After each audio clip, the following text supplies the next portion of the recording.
I will say this. Daniel Jones didn't help himself. All right, welcome in. It's the Breer Report for November the 19th. Week 11 is in the books. We are on to week 12 and a lot to digest. A great Sunday of NFL action. You had Steelers, Ravens in the early window. You had the Bengals and the Chargers to cap it in a very, very exciting Sunday night game. But right there in the middle, we had the game of the day, maybe one of the games of the year, and that's the Buffalo Bills, once again in the regular season, beating the Kansas City Chiefs. And after the Bills won this game, you saw reminder after reminder, and it was coming from the Bills themselves, that this is not the ultimate goal. Sean McDermott said it to the team in the locker room. This is not our Super Bowl. They've been here before. They've beaten the Chiefs in the regular season only to fall to them in the playoffs. It happened last year where they were able to beat them in the regular season and come back and lose a playoff game to the Chiefs. So this all has to be taken with that grain of salt, that to the Bills players, this doesn't mean anything if they cannot make it happen again in January. But I think there are a lot of good signs for where the Bills are. And I think the first one is the obvious, and we'll cover that right off the top, which is going for it on 4th and 2 and really putting yourself in a position to slay the dragon. And the situation, of course, as everybody remembers, the Bills are up by 2 points at that point, 23-21. They can bang home a field goal and make it so Pat Mahomes and the Chiefs offense has to drive the entire field to win the game rather than needing a field goal to win the game. And they chose to go for it on 4th and 2. They put the ball in the hands of their best player.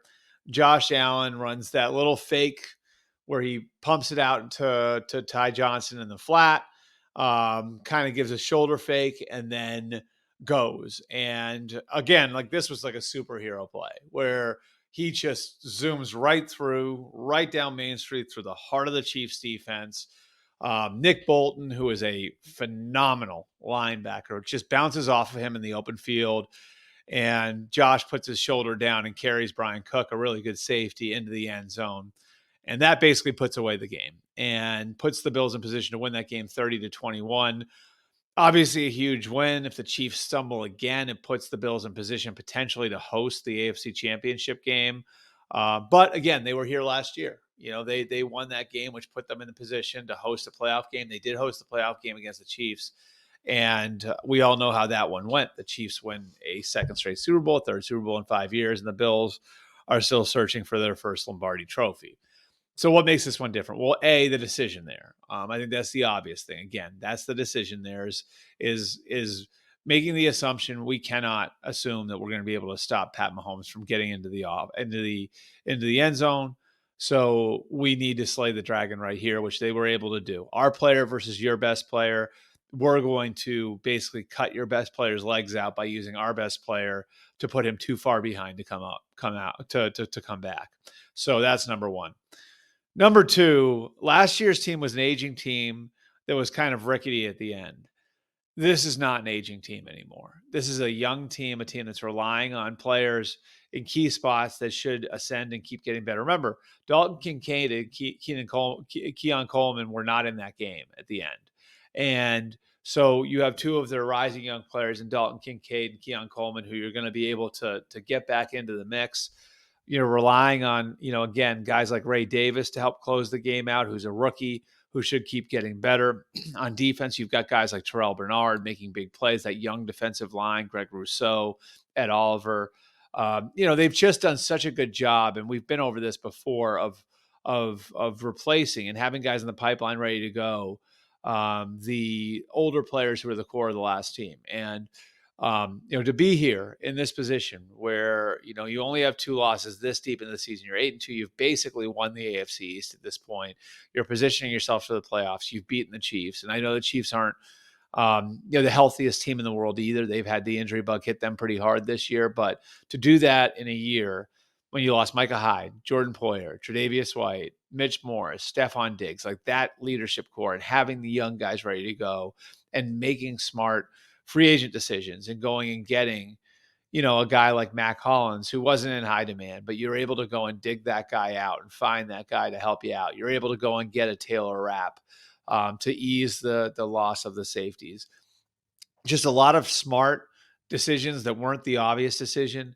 And now they're in a position where, again, like I think that team should be ascending. That team should be ascending through the rest of November, into December, into January, in a way that Bills teams over the last couple of years, with that window that they had to win with that group closing, those Bills teams were not in that position. This Bills team is.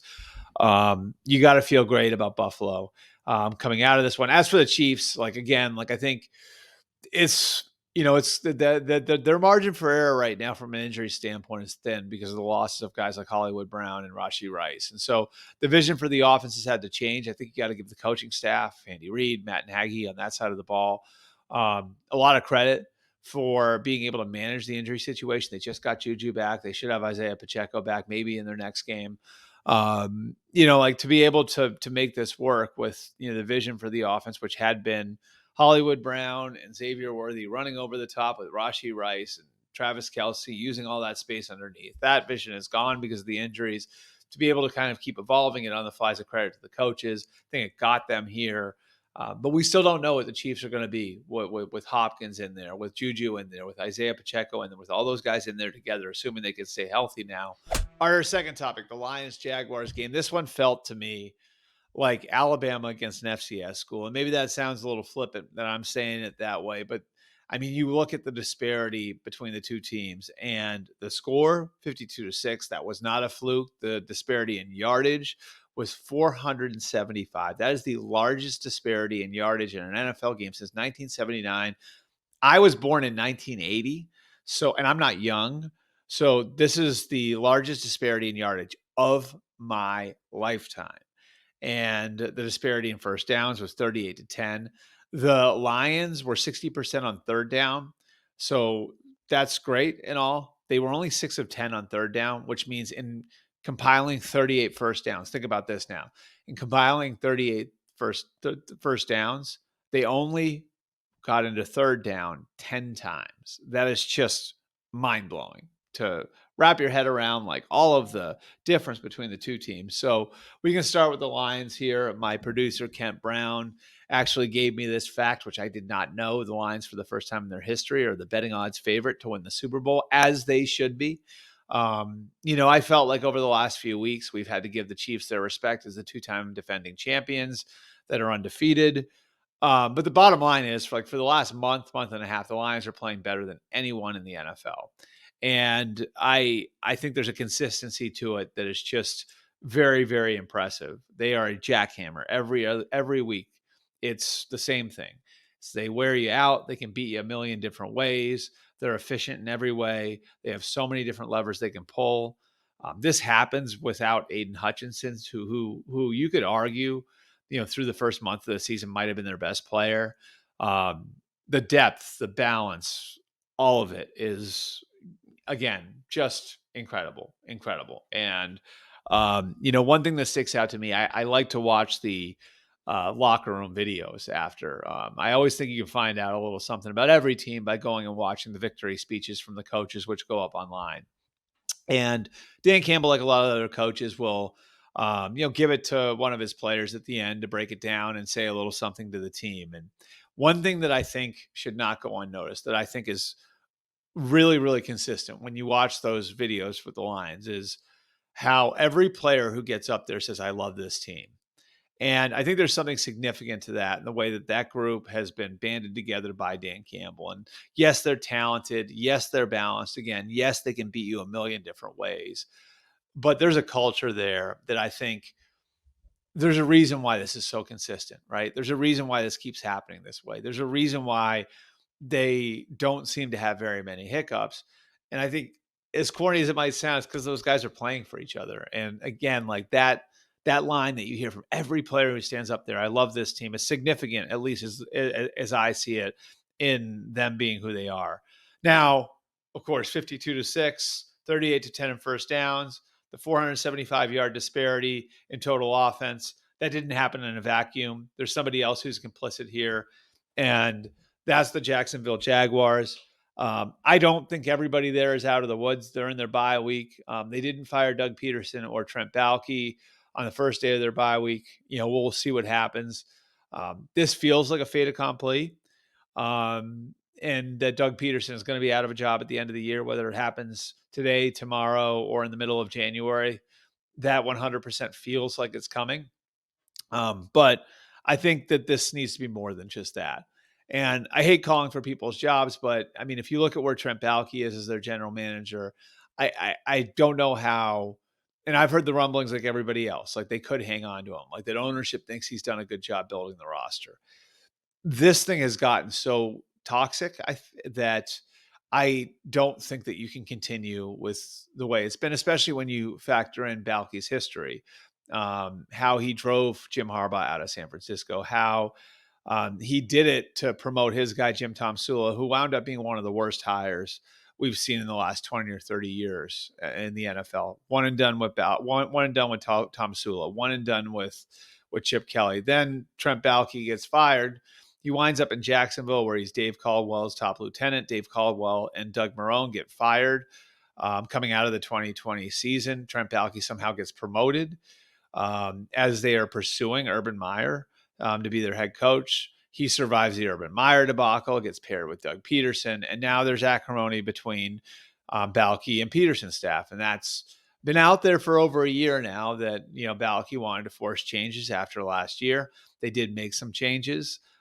There were changes on the offensive staff that Baalke was trying to push that Peterson resisted against, and it's just made for not great feel in that building, not great culture in that building. And I think you're seeing that in the way they're going through the motions now on the field. So that organization needs blown up, and that organization needs a completely fresh start where they're not carrying over one person and letting go of another person. And really, if you look at it, Shad Khan hasn't done this since going back to David Caldwell and Gus Bradley coming in there in 2013. There was a half measure in firing Gus and promoting Doug Marrone and making Doug Marrone the head coach. Marrone and Caldwell are paired. You fire both those guys, but then you promote Caldwell's top assistant Baalke to be the general manager. You fire Urban Meyer, who you paired with Baalke, but you keep you keep Baalke in 2022. You pair him with Doug Peterson. They have not had a full reset in over a decade, and this is an organization that's made the playoffs once over that course over that period of time. So it is, or twice. I'm sorry, twice. They've made the playoffs twice over that period of time. It is time to blow the whole thing up in Jacksonville on Sunday. Sunday's game in Detroit certainly showed that. Finally, our final topic is the Giants benching Daniel Jones. I'm not going to beat around the bush on this one. This is primarily done for business reasons. They can't say that. There are rules that can get them in trouble if they say it, but I'll say it for them. Daniel Jones has a $23 million injury guarantee for 2025. They know he's not going to be the quarterback in 25. They know the team's not going anywhere right now. So it makes no sense to continue forward with Daniel Jones as the quarterback. We ran into this last year with the Broncos and Russell Wilson, where the Broncos had talked to Russell Wilson's people about the idea of taking his injury guarantees out of the contract for him to continue playing, which created a big problem there.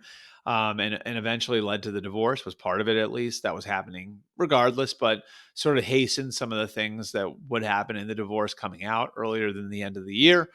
In this case, it's again, like you cannot, if you're the Giants in good conscience, go forward with Daniel Jones as your quarterback, knowing that injury guarantee is what it is. And so Daniel Jones is out as the team's starting quarterback. Tommy DeVito is in. I think Tommy DeVito coming in is about winning games right now and sort of trying to reestablish the culture, not just to save jobs, but also to try to create some sort of good feeling going into the offseason and into 2025. I will say this. Daniel Jones didn't help himself. And I will have more about this on the site on Tuesday, on my Tuesday notes. But if you go back and you look at that Carolina game, and I've had a couple of people point this out to me, the All-22 shows a lot of frustration on the sidelines with Daniel Jones, both among players and among coaches.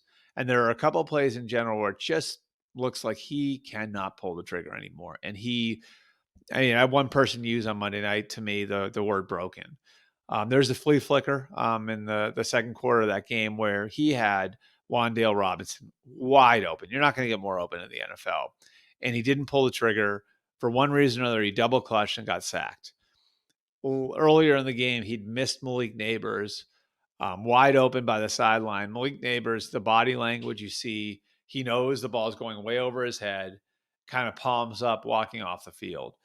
And there was frustration on the part of coaches, of players, again, that showed up on the all-22 that other teams saw. So this is a part of it, is that they don't feel like they can sell Daniel Jones to their locker room anymore. So it's sort of, to me at least, dovetails with the business decision of moving on from him now, implicitly, by making him the third string quarterback and not risking that injury guarantee. And it puts the Giants in an interesting position going forward, because there aren't a lot of great options there, or at least it doesn't look like it right now, in the draft and free agency in 2025 at that position. So how do you handle this? Sometimes opportunities can come along that you didn't expect. I think you have to keep yourself wide open for those. I think there's actually a pretty good core of players that you can build around in New York with, your Andrew Thomas, who's hurt now, Kayvon Thibodeau, Dexter Lawrence, Brian Burns, Malik Neighbors. Like, you've got a good core of young players that you can build around there. But this quarterback thing is really submarine them. And it goes back, I think, to having the expectations of him, of being the 6th overall pick. John Mara coming out and saying after that, like, we owe him another chance. They gave him another chance. They took the pressure off in 2022. He played okay. They were able to game it up a certain way. And then since then he gets hurt in 23 and obviously has regressed badly in 24. So this is just one of those where, if I'm the Giants, I think I probably just cut him now. He's not going to play anyway. I think there's a real argument for cutting him now. He's your third string. So, we're just playing make-believe at this point. I think it's time to get rid of him. And again, like, this is a business decision, but there are also football elements to it that are very, very, very clear if you ask around, with other teams on what they're seeing when they're playing against him, from other teams on what they're seeing when they're studying him. And that's it for our Breer Report for November the 19th. We will be back with another mailbag on Wednesday. You guys, of course, I'm going to put the call out for questions. You guys can get to me there on Twitter with your questions. Also, if you want to send video questions, again, we'd love to get your faces on here. Send those video questions to BreerSIMailbag@gmail.com. So we will see you for the Breer Report mailbag on Wednesday. And we'll have another Breer Report for you too, coming here on Friday morning, coming off the Thursday night opener for week 12 between the Browns and the Steelers.